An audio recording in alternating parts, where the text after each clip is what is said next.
My name is Laura H. Gill. I am 29 years old now, but I was 28 when my boyfriend told me to leave my own apartment because my presence was making his ex-girlfriend uncomfortable. So I left. Then I returned after the party, packed every possession he owned, changed the locks, and placed one note on top of his suitcases. Now, nobody's uncomfortable. Simon and I met 3 years earlier at a casual game night hosted by mutual friends. He was outgoing, quick-witted, and capable of making a room feel more alive simply by entering it. I was steadier. I worked in information technology for a mid-sized company. My life was not glamorous, but I showed up when I made promises and believed commitment meant building something together. Within 6 months, Simon and I were exclusive. 2 years later, he moved into my apartment. Simon worked as a freelance graphic designer, so his income was inconsistent. When projects disappeared, I covered the rent. I handled most utilities, cooked after long workdays, and introduced him to clients through my professional network. When his car broke down before a family emergency, I drove 6 hours through heavy rain to collect him from an airport after midnight. When he wanted an expensive design course, I paid for it and canceled a weekend trip I had planned with friends. I never kept score. That was what love meant to me. But Simon spoke about Mia more often than any person should discuss an ex. They had dated for 2 years before me. He described their breakup as messy and insisted she was ancient history, yet her name kept appearing. Mia was adventurous. Mia understood art. Mia once convinced him to take a spontaneous trip with no hotel reservation. Whenever I questioned the comparisons, Simon smiled. "You're not jealous, are you?" I always said no. The truth was that I felt something worse than jealousy. I felt replaceable. In the months before his 27th birthday, Simon became increasingly distant. He spent hours on his phone, pulled away when I touched him, and blamed freelance stress. I responded by trying harder. The birthday party was my idea. I rented additional speakers, ordered food from his favorite restaurant, decorated the apartment with lights and balloons, and invited nearly 30 people. The night before, I surprised him with a custom cake featuring images from his design portfolio. He hugged me tightly. "Laura, you're incredible." For one evening, I believed we were fine. The party began at 8 on Friday night. Music shook the walls, drinks flowed, and Simon moved through the apartment receiving compliments like someone accepting an award. I played host. I refilled ice, served food, and made sure everyone felt welcome. Then the doorbell rang. Mia stood outside wearing a fitted red coat with a camera hanging from her shoulder. "Hey," she said. "Simon invited me." My stomach tightened. He had never mentioned it. Still, I stepped aside. As the night continued, Simon and Mia remained near each other. Their heads leaned together. His hand rested against her back while she laughed. Several friends glanced at me, then quickly looked away. Eventually, I approached them. "Hi, Mia, it's been a while." I placed one arm around Simon's waist. He stiffened. Mia whispered something to him. Simon immediately pulled me into the hallway. "Laura, you're making her uncomfortable." I stared at him. "What?" "You keep hovering and glaring. Mia feels awkward. This is my apartment. It's my birthday. And she is your ex-girlfriend." He rolled his eyes. "We have history. We're catching up. Stop acting insecure." "You invited her without telling me." "Because I knew you would make it a problem." People nearby pretended they could not hear us. Simon crossed his arms. "Go stay in the bedroom for a while. Or get a drink somewhere until she leaves." "You want me to leave the party I arranged for you?" "The party is about me, Laura, not your ego." Something inside me became completely still. I did not yell. I did not beg him to choose me. I simply nodded. "All right, Simon, if that's what you want." I collected my jacket and walked out. He did not follow. He did not text. Hours later, when I returned, the apartment was empty. Crushed cups, deflated balloons, and pieces of half-eaten cake covered the living room. I stood there and understood that Simon had emotionally removed me from our home long before asking me to leave it. So I began packing. His clothes, his shoes, his computer equipment, his design supplies, even the dying plant he insisted belonged near the window. At 1 in the morning, a locksmith changed every lock. By 2, Simon's belongings were stacked neatly in the hallway. I placed the note on top. Now, nobody's uncomfortable. Then I locked the door and slept more peacefully than I had in months. The next morning, I woke on the couch, with sunlight cutting through the blinds, and the apartment looking strangely larger. Simon's clothes were gone. His shoes were gone. The expensive drawing tablet I had helped him buy was gone. For the first time in almost a year, every object in the apartment belonged either to me or to the life I actually wanted. My phone was full of missed calls. Simon had tried from his own number, Mia's number, and 2 numbers I did not recognize. The messages shifted quickly. At first, anger. "What the hell did you do? You can't just throw my things outside." Then disbelief. "Are you seriously ending 3 years over one argument?" Then accusation. "You embarrassed me in front of everyone." The irony was almost impressive. By noon, the messages became softer. "Laura, please answer." I was drunk. Mia was uncomfortable and I handled it badly. "I'm sorry." I blocked the number. Not because I wanted revenge, because I needed silence long enough to hear my own thoughts again. I called in sick to work and went to the gym for the first time in months. I pushed myself until my arms shook and sweat blurred my vision. The pain was clean, simple. It did not lie to me. That afternoon, I met my friend Marcus for coffee. He had been at the party. When I told him I had changed the locks, he let out a low whistle. "That is brutal." He asked me to leave my own home. Fair point. He stirred his drink. For what it's worth, everyone heard what he said. People were uncomfortable, but not because of you. That mattered more than I expected. For months, Simon had convinced me that my concerns were insecurity. Hearing someone else confirm what I had seen made the fog begin to lift. The following weeks became a quiet rebuilding process. I rearranged the furniture, bought new sheets, moved Simon's work desk out of the living room and turned the space into a reading corner. I started evening walks and resumed a side project I had abandoned because Simon's deadlines always seemed more urgent than mine. Therapy helped most. During my second session, the therapist said, "You were emotionally abandoned before the party. The party only made it public." The sentence stayed with me. I thought about the promotion I declined because it required relocating and Simon refused to move. The nights I stayed awake fixing his website while he scrolled through social media. The way he compared my stability to Mia's spontaneity, as though reliability were a character flaw. I had not lost a healthy relationship. I had stopped maintaining an unhealthy one. 2 months after the party, pieces of Simon's new life started reaching me through mutual friends. He had gone home with Mia that night. Their catching up became a relationship almost immediately. They posted photographs together at bars, weekend trips, and rooftop parties. Simon looked thrilled in every picture. For a while, friends expected me to react. I did not. Then the cracks appeared. Mia's freelance photography career was less glamorous than Simon remembered. Her jobs were irregular, her income unstable, and her temper unpredictable. She became jealous when Simon worked with female clients. She accused him of still watching my social media pages. They fought over money, then over trust, then over everything. Marcus told me Mia sometimes disappeared for days after arguments, refusing to answer calls. Simon began missing deadlines. Clients left. His work became inconsistent, and the friends who had attended the birthday party gradually stopped inviting him out. People had learned exactly how he treated someone who had supported him. Eventually, Mia ended the relationship by text and blocked him. The same man who had chosen excitement over loyalty was now alone, broke, and sleeping on his sister's couch. I did not celebrate, but I understood the symmetry.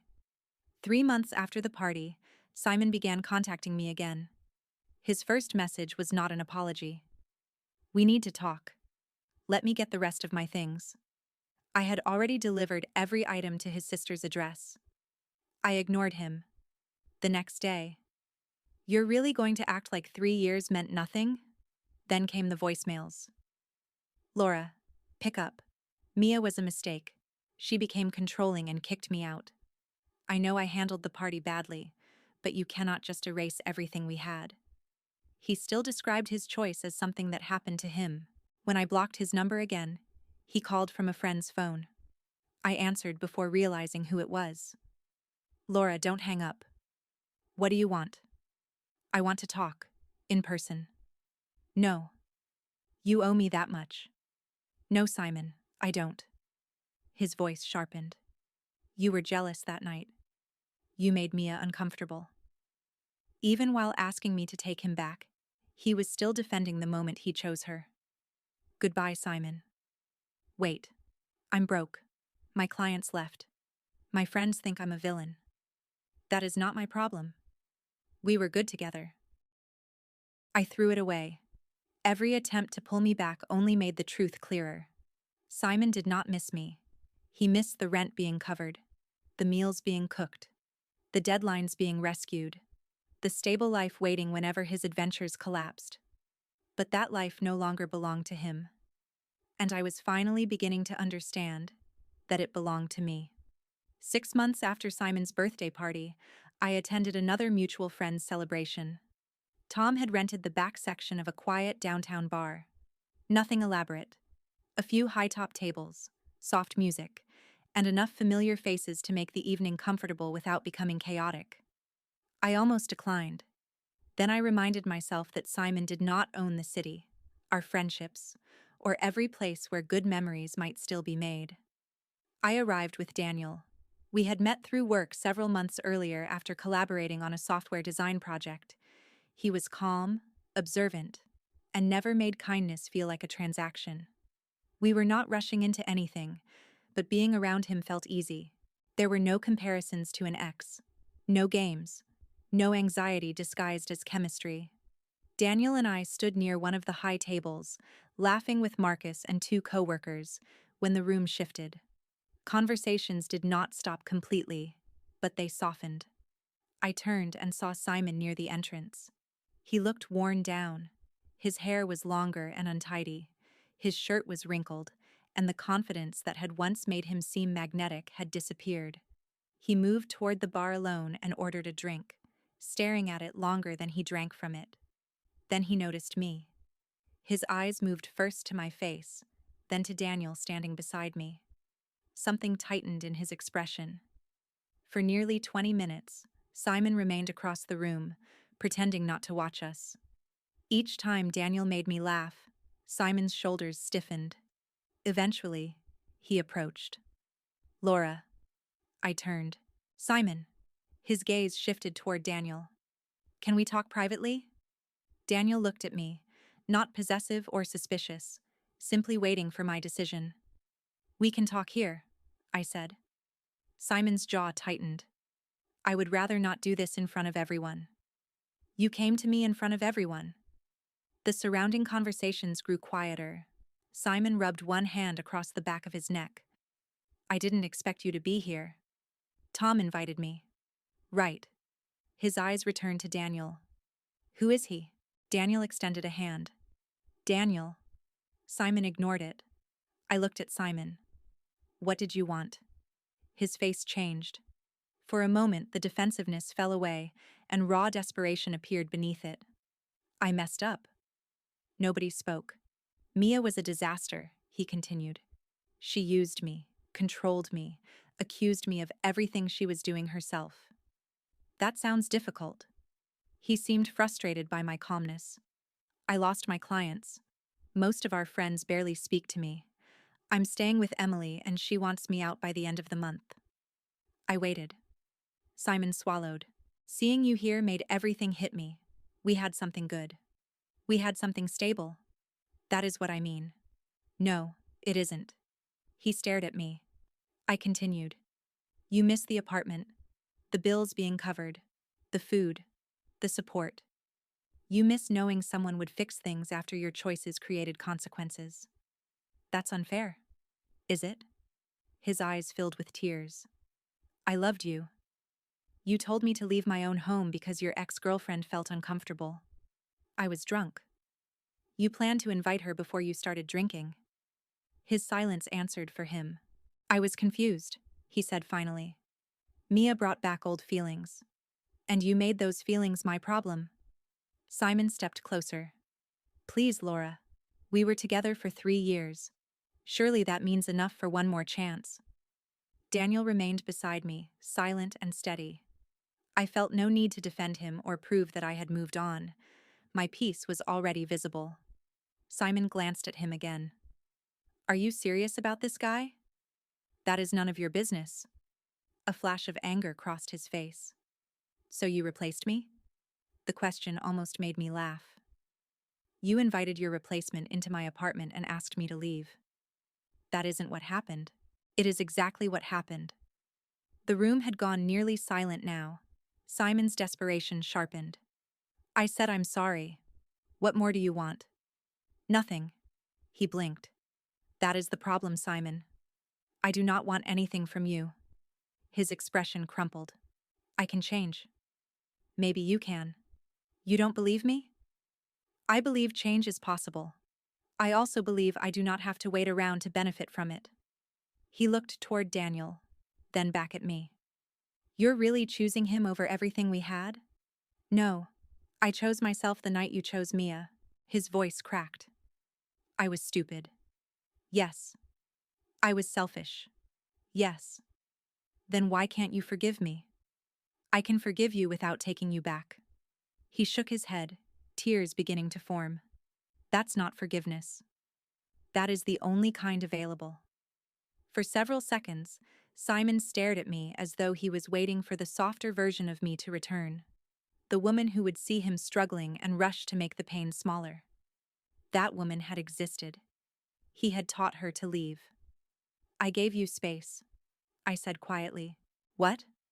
That night, you said Mia needed space from me. You said I was making her uncomfortable. His face went pale. So I left. Laura, now you are making me uncomfortable. The words landed with perfect symmetry. Simon looked around at the people watching. Several had been present at his birthday party. They remembered. He lowered his voice. I didn't mean it like that. But you said it. We have history. You chose your history with Mia over the life we had. He had no answer. I stepped closer to Daniel. That chapter is closed, Simon. I have moved forward. I have a promotion, new routines, and people in my life who value me before they need something. Simon stared at Daniel. Daniel met his gaze without hostility. That seemed to bother Simon more than anger would have. I hope you get better, I said. But do not contact me again. His face twisted. You'll regret this. The final threat emerged because the apology had failed. That told me everything. Simon turned and pushed through the crowd toward the exit. The door closed behind him. For a moment, nobody moved. Then the room slowly breathed again. Marcus touched my shoulder. You okay?